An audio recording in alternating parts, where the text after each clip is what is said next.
Ayan, nilagay ko na po ito sa apoy. Sa kahoy po natin ito niluto mga kapromdi.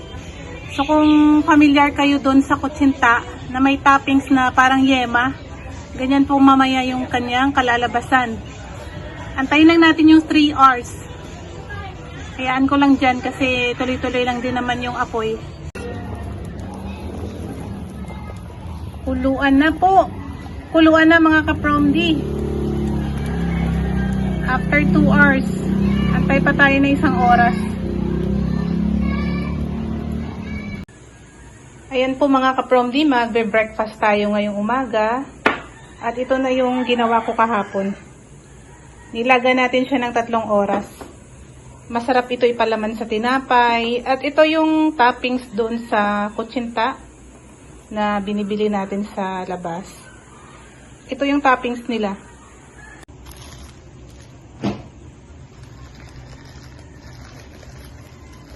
Ito yung papalaman natin siya sa tinapay. Naging yema na po yung lasa niya mga kapromdi.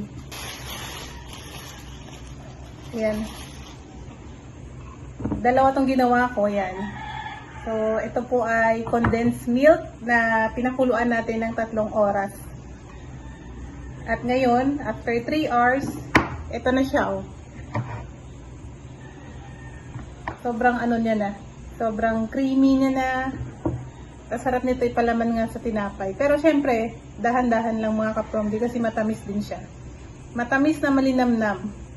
Yemang-yema na po yung lasa niya. Ito nga yung mga tinatoppings doon sa mga kutsinta. Kung familiar po kayo. Yan, ganito na ganito yung lasa niya.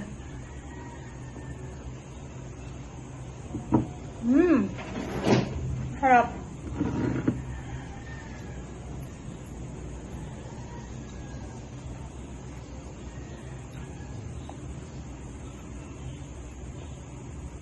Ang sarap niya talaga.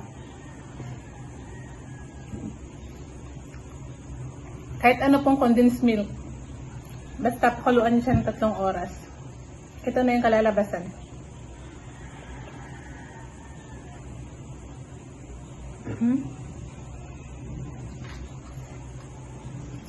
Sarap din siyang papakin.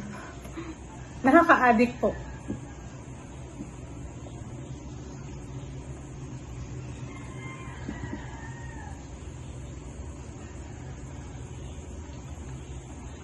Ngayon ko lang ito na-discover na pwede pala. Siguro sa iba, alam na nila ito. Ako tinry ko lang. So masarap pala siya talaga.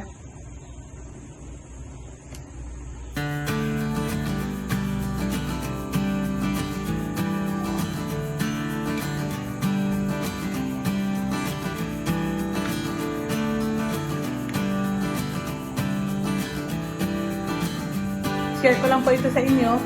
Baka magustuhan niyo rin. Pwede niyo rin pong gayahin.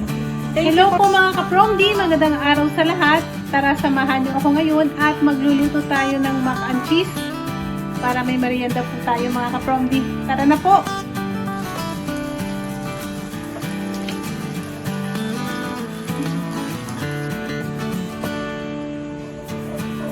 Yan po, melted na po yung ating butter.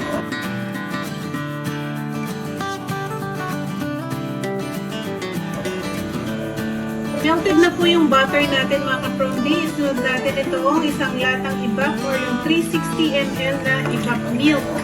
So pag walang ibak milk, pwede rin po fresh milk.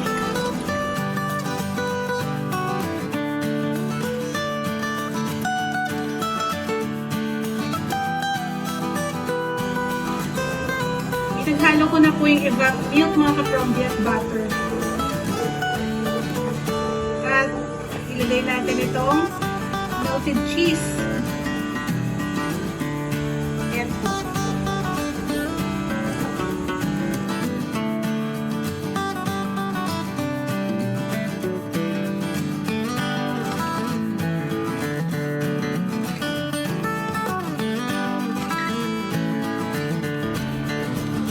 Ayan po, ilagay na natin itong ating quick melt na cheese. Bali, mabilis lang naman itong matunaw. Kahit hindi naman po na-slice ng manipis ay tunaw na ito.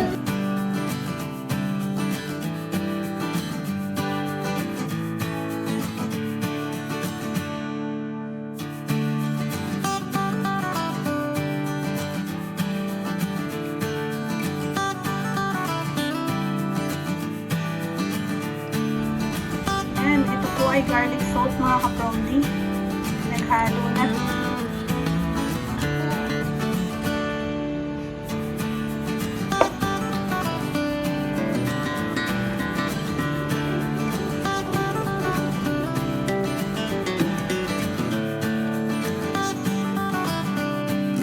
At may konting paprika tayong ilalagay mga kapromdi.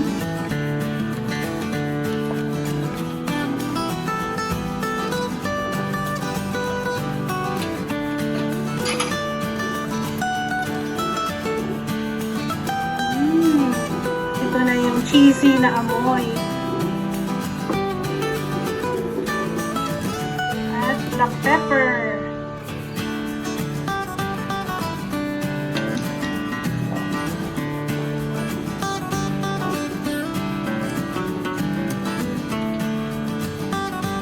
Try na natin itong elbow macaron.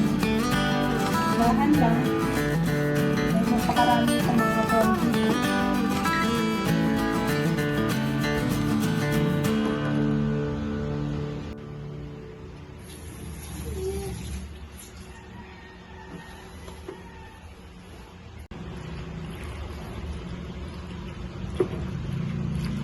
Punong-puno po mga kapromdi.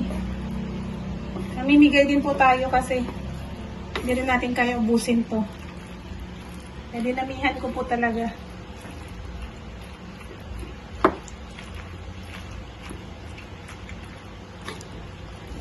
At ito na po mga kapromdi. Luto na yung ating mac and cheese. Para sa merienda. Tara na po mga kapromdi. At mamimigay tayo sa kapitbahay.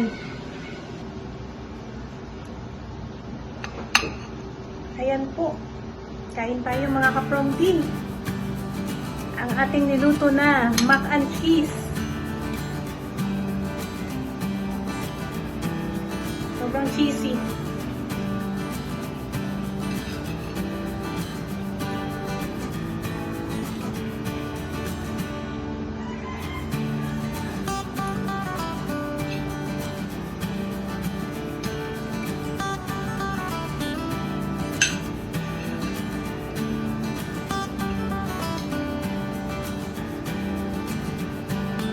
Napakainit pa rin yung panahon mga kapromdi. Ingat kayo sa labas, lalo na magdala po ng payong sa tubig.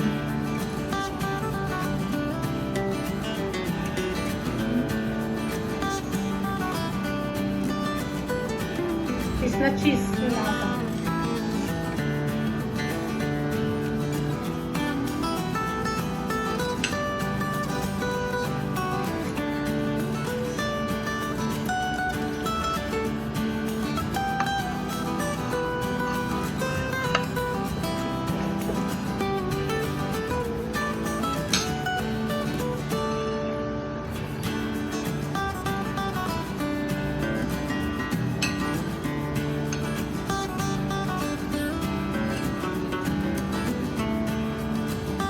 Nakakabusog.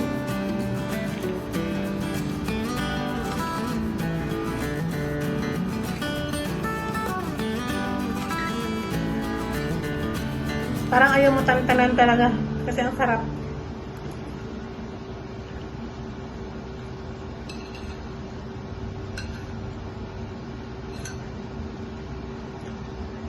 Kain na. Kuha ka na lang dyan.